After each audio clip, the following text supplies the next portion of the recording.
So for the left hand, make sure you have the skeleton shapes down. Some of them were a little iffy. So for about half diminished, you can do 1 to 5 10, or you can do 1 7, and then dominant chords always 1 7, and then minor chords typically do 1 5 10, 1 7, 1 5 10, 1 7.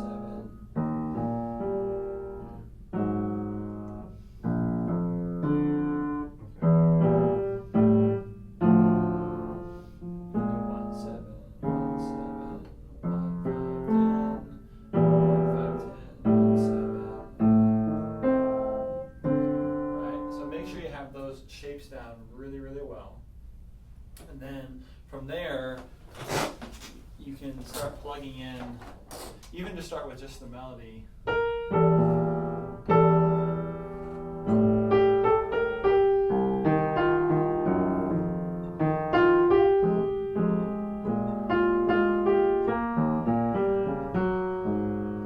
can break things up too, so it doesn't always have to be just block chords, like everything.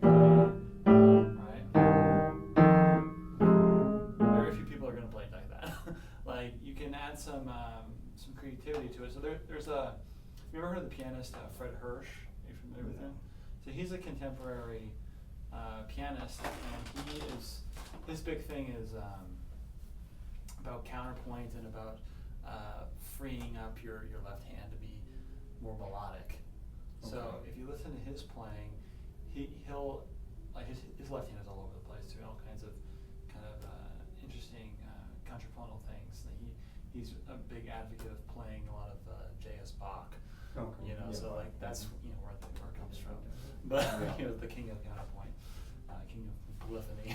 Yeah. So you can kind of break up your left hand and think of it as another voice. So.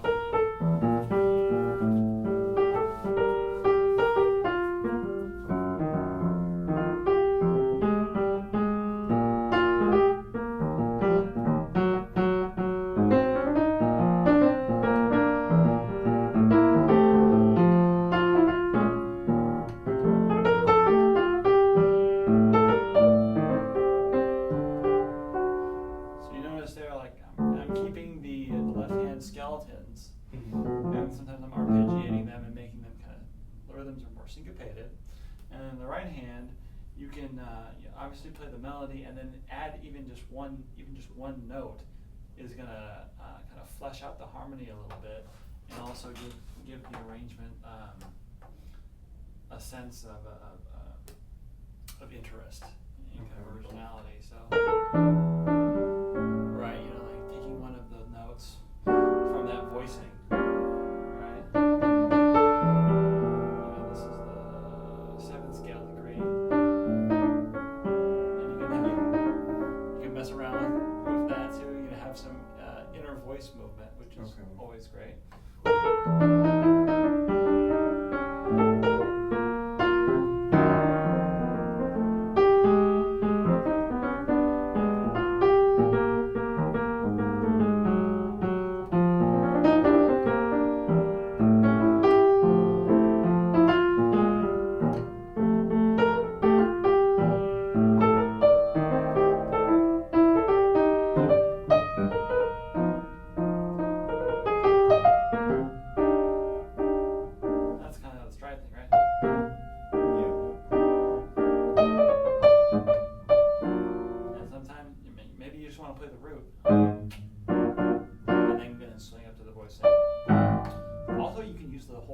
That's another thing. I think you were doing some of that, which is great. Like using some of the far bass register of the instrument. Fred Hirsch does a lot too. He'll play all this like stuff way down here, and it sounds really odd. It's like, well.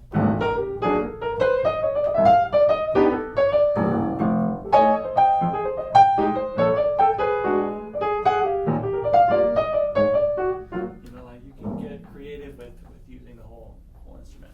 But I think start real simple. Okay. So just get really get those like skeletons down really well.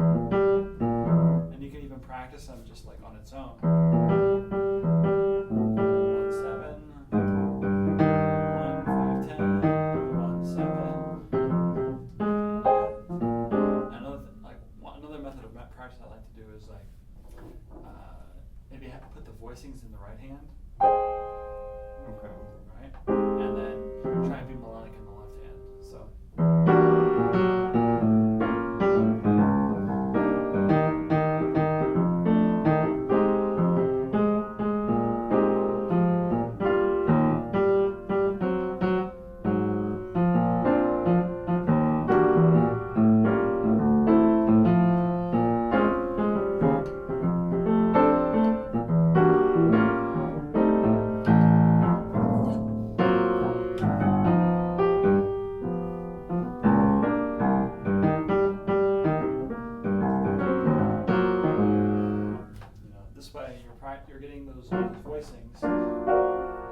have it in your right hand and your left hand. Because when you start improvising over these tunes, one of the first steps is to like outline the chords, which is outlining those voicings. So if you have those chord shapes down, you'll be able to run all kinds of cool lines. So getting the basic voicings that you have written out here really, really solid in the left hand and the right hand, that's going to be an important thing. But I think maybe for now is trying to dial it back a little bit and try and make your left hand more melodic. So why don't we try that a little bit? Maybe just try the left hand alone.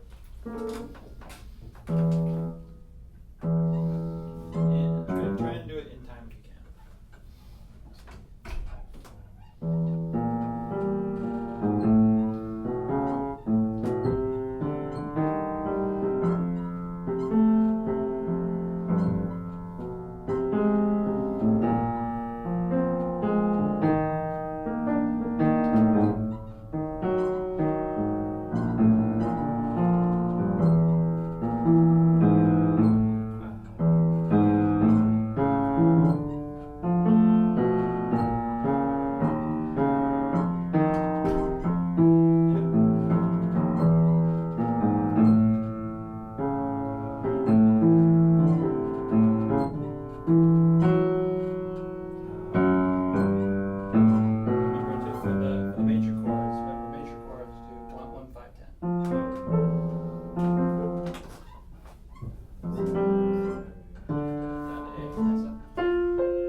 Slow it down at a time.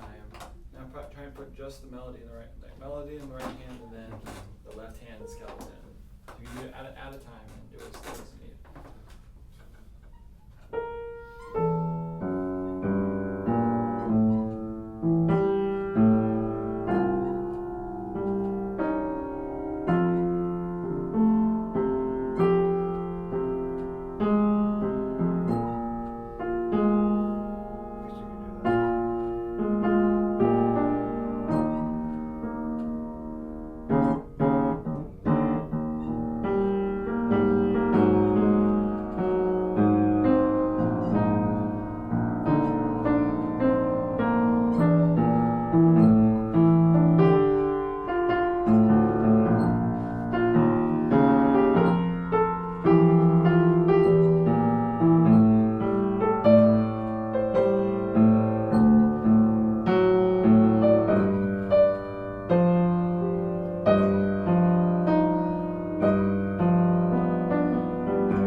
cool. Sorry. It just seems like kind of it makes sense to me.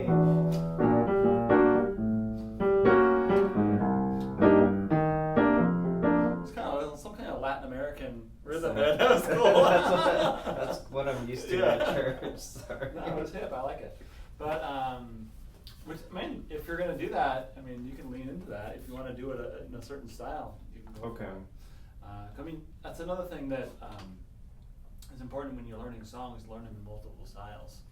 You know, learn a swing feel, learn it in try and do it in the straight eighth, kind of the Brazilian or Argentinian kind of feel.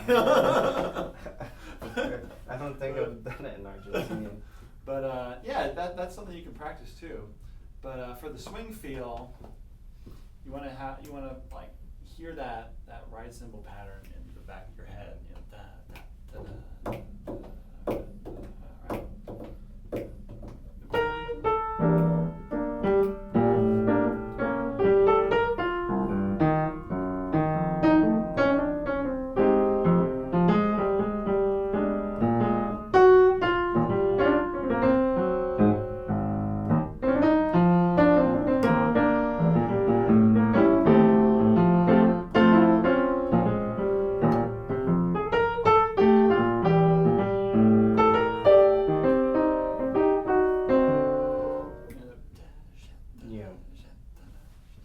Hear the drums in the back of your head.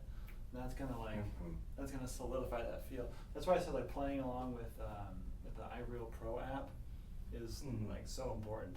If you're not playing with other musicians all the time, you know, were you able to download that one yet? I ended up just focusing more on that left-hand bass because it's gonna help you though. Like try and download it if you can. It's a great practice tool. Even like just having the drum set playing with you and the bass you can mute the bass if you want to. You can just play with the drums to solidify that feel too. It's gonna help because kind of getting a good internal swing feel is kind of a tricky thing, and the only way to do it is to play a lot and listen a lot. So like try and imitate all the great pianists of history have played, but you'll notice.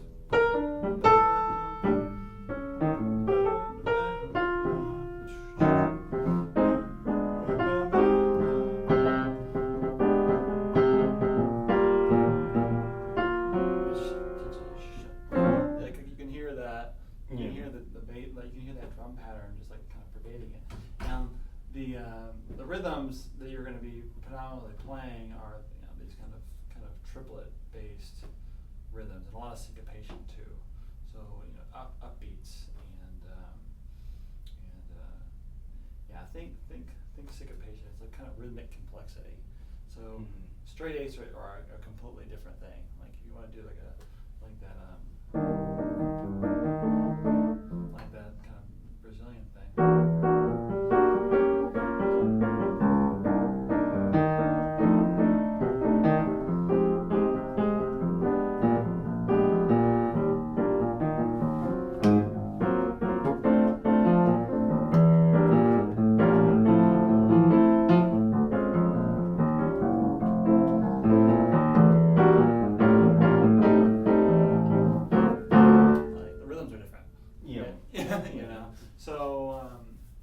Think about that.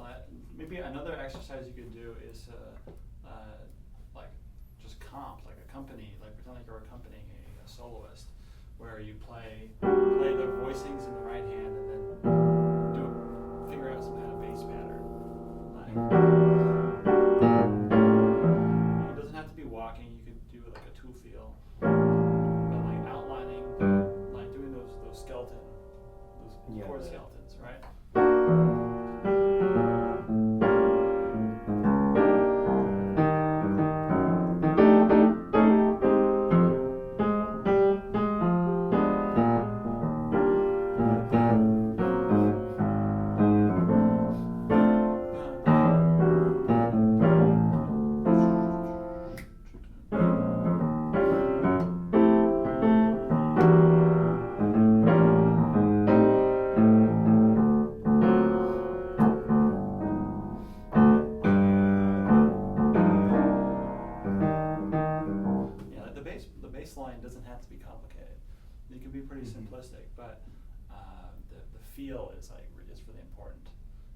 if your kind of your swing feel is really solid, you can play like the most like you can play the simplest bass line and it's gonna really groove, you know.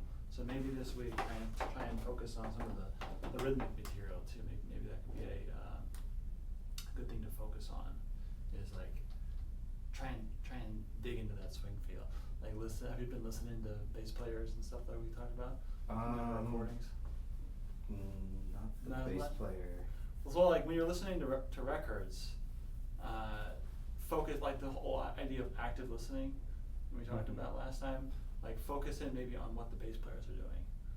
You know, like when you're listening to recordings of Stella, for example, or any other tune, like listen to how the bass player is going to be, how he or she is interpreting the line, and like think about it analytically, like how are they able to swing like that, you know, and start, you know, you can do a little transcription, or you can just like kind of play around with it and try to internalize it.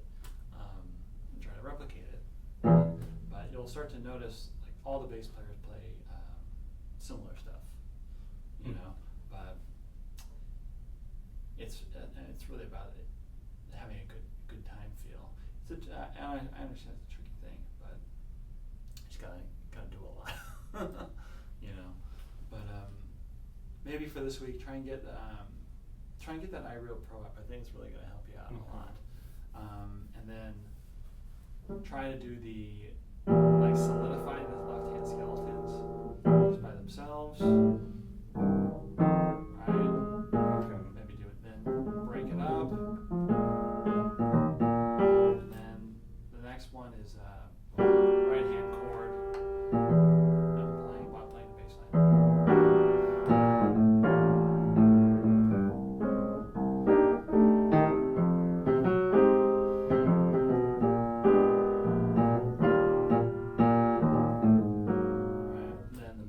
Itself, and then the left hand bass line, and then the next step on top of that is inserting some of those inner voices. I think the inner voices, that's going to come really easy when you have the chords down really well, because it's just your fingers are just going to want to go there, right? You know, so if you know that this is the voicing followed by this is the voicing, you know these are your choices.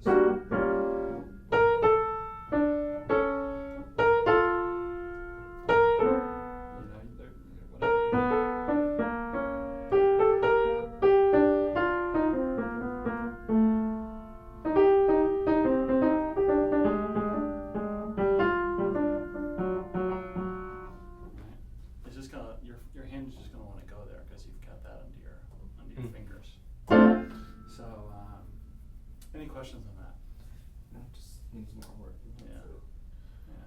And try and do as much listening as you can. I don't know how much listening you're able to get done, but have you been doing a little bit every day at least?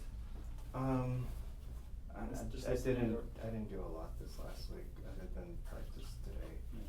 Well, try and make the listening like a major portion of your practice. You know, like even if you're just like listening in the car, you know, on your way to work or whatever, you know, try and do some active listening to get a feel for, you know, what the piano player is playing, what the bass player is playing, how the drummer is approaching all this stuff.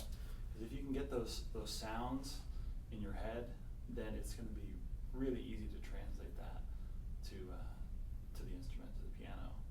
But first, you have to like know what it sounds like, you know.